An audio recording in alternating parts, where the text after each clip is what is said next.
नमस्कार, मैं डॉक्टर रजनीश कुमार आप सभी का एक बार फिर से हार्दिक स्वागत करता हूं। आज के वीडियो लेक्चर में हम बातचीत करेंगे कि छायावाद के संदर्भ में आलोचकों की जो विभिन्न परिभाषाएं हैं उनसे, क्योंकि परीक्षाओं में कई बार छायावाद एक ऐसा कालखंड है जिसको अलग अलग विद्वानों ने परिभाषित किया है। अब तक जो हिंदी साहित्य का इतिहास रहा है उसके नामकरण को लेकर विवाद रहा है कि किस कालखंड का क्या नाम रहेगा।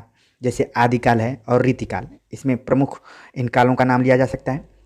बाद में आगे चलकर छायावाद एक ऐसा कालखंड आया जिसको आधुनिक काल का स्वर्ण युग भी कहा जाता है। उसकी परिभाषा को लेकर विद्वानों में काफ़ी मतभेद रहा है। तो जिसमें पहले विद्वान हैं आचार्य रामचंद्र शुक्ल। इनका मानना है कि छायावाद शब्द का प्रयोग दो अर्थों में समझना चाहिए। एक तो रहस्यवाद के अर्थ में, जहाँ इसका संबंध काव्य वस्तु से है, अर्थात जहाँ कवि उस अनंत और अज्ञात प्रियतम को आलंबन बनाकर अत्यंत चित्रमयी भाषा में प्रेम की अनेक प्रकार से व्यंजना करता है। छायावाद शब्द का दूसरा प्रयोग काव्य शैली या काव्य पद्धति विशेष के व्यापक अर्थ में है। तो देख रहे हैं कि आचार्य रामचंद्र शुक्ल इसका प्रयोग दो अर्थों में मानते हैं। पहला जो है रहस्यवाद के अर्थ में, जो कि उसे काव्य वस्तु कह रहे हैं, और दूसरा प्रयोग जो है वो काव्य शैली के रूप में या फिर पद्धति के रूप में। तो जब इस तरीके की परिभाषा आए तो आप तुरंत समझ जाए कि रामचंद्र शुक्ल की है। अगली परिभाषा है नंदुलारे वाजपेयी। उनका कहना है कि मानव अथवा प्रकृति के सूक्ष्म किंतु व्यक्त सौंदर्य में आध्यात्मिक छाया का भान मेरे विचार से छायावाद की सर्वमान्य व्याख्या हो सकती है। कई बार एग्जाम में इतना दूर से पूछ लिया जाता है, आध्यात्मिक छाया का भान परिभाषा छायावाद के संदर्भ में किसने दिया है? तो इसका सही जवाब होगा नंदुलारे वाजपेयी। आप जानते हैं कि आचार्य रामचंद्र शुक्ल के मतों को क्रमशः दो विद्वानों ने ज़्यादा चुनौती दी, जिसमें कि आचार्य हजारी प्रसाद द्विवेदी का कबीर के संदर्भ में, और जो नंदुलारे वाजपेयी हैं उन्होंने भी आचार्य रामचंद्र शुक्ल के कई खंडों को मतों को उन्होंने चुनौती देने का प्रयास किया, अलग तरीके से उस विषय पर समझाने की कोशिश की। यहाँ तो आलोचकों ने विचार किया ही, तत्कालीन छायावाद के जो कवि थे उन्होंने भी छायावाद को परिभाषित करने का प्रयास किया, जिसमें जयशंकर प्रसाद का नाम सबसे पहले आता है। उनका कहना है कि जब वेदना के आधार पर स्वानुभूतिमयी अभिव्यक्त होने लगे तब हिंदी में उसे छायावाद के नाम से अभिहित किया गया।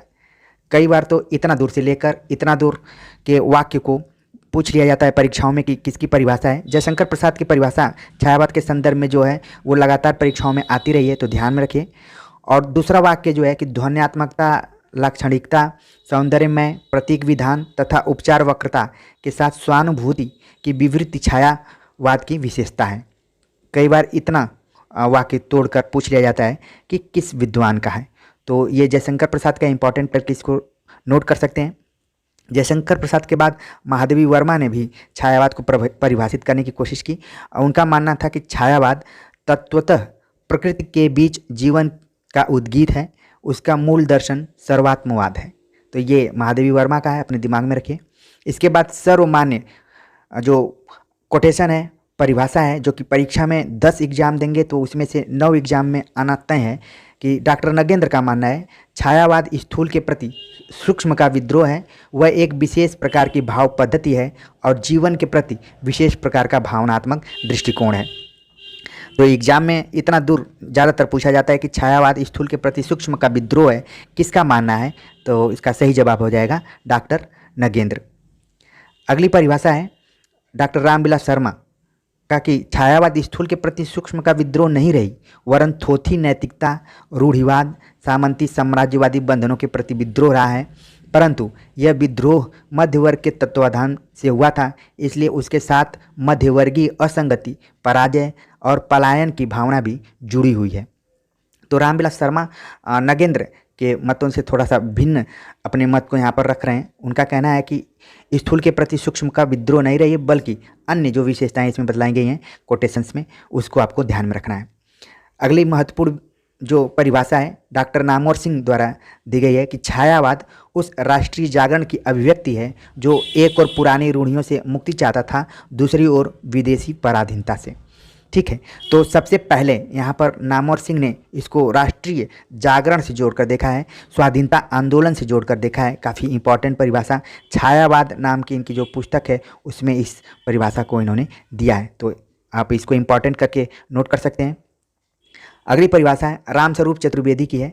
उनका मानना है कि वह मतलब छायावाद मूलतः शक्ति काव्य है, पुनर्जागरण चेतना का व्यापक और सूक्ष्म रूप है, अपनी अर्थ प्रक्रिया में मानव व्यक्तित्वों को गहरे स्तरों पर समृद्ध करता है। तो कई बार तो इतना दूर तक कोटेशन पूछ लिया जाता है कि छायावाद को शक्ति काव्य किसने कहा है, तो इसका सही जवाब होगा रामस्वरूप चतुर्वेदी ने। तो इस तरह से जो महत्वपूर्ण परिभाषाएं थी छायावाद को लेकर, उन पर हमने चर्चा किया। उम्मीद है कि आप सभी को ये परिभाषाएं पहले से भी पता रही होंगी, लेकिन एक जगह इसको संकलित करके हमने विभिन्न आलोचकों के एक तरीके से तुलनात्मक अध्ययन भी कर लिया कि विभिन्न आलोचकों ने छायावाद के संदर्भ में क्या माना है, उनका क्या मत रहा है। इसके अलावा छायावाद को उपनिषद भी कहा है शांति प्रिय द्विवेदी ने। ये एक तरीके से सवाल पूछा गया था एक बार एग्जाम में, तो उसको भी आप ध्यान में रख सकते हैं। बाकी छायावाद जो है आधुनिक काल का स्वर्ण युग कहा जाता है। सेम टू सेम वैसे ही इसकी कुछ प्रवृत्तियाँ या फिर कवि दिखाई देते हैं जो कि भक्ति काल से सिमिलर दिखाई पड़ते हैं। वहाँ भी एक कवित्री थी मीराबाई, और यहाँ पर महादेवी वर्मा थी, जिनको कि आधुनिक युग का मीरा भी कहा जाता है। ये सारे वन लाइनर क्वेश्चन आपके तैयार भी होंगे। तो मेरी कोशिश थी कि छायावाद से संबंधित जितने भी आलोचकों की परिभाषाएं दी गई हैं वो सब आपको एक वीडियो लेक्चर में मिल जाए। तो उम्मीद है कि ये लेक्चर आप सभी को पसंद आया होगा। मिलते हैं नए टॉपिक के साथ, तब तक के लिए नमस्कार।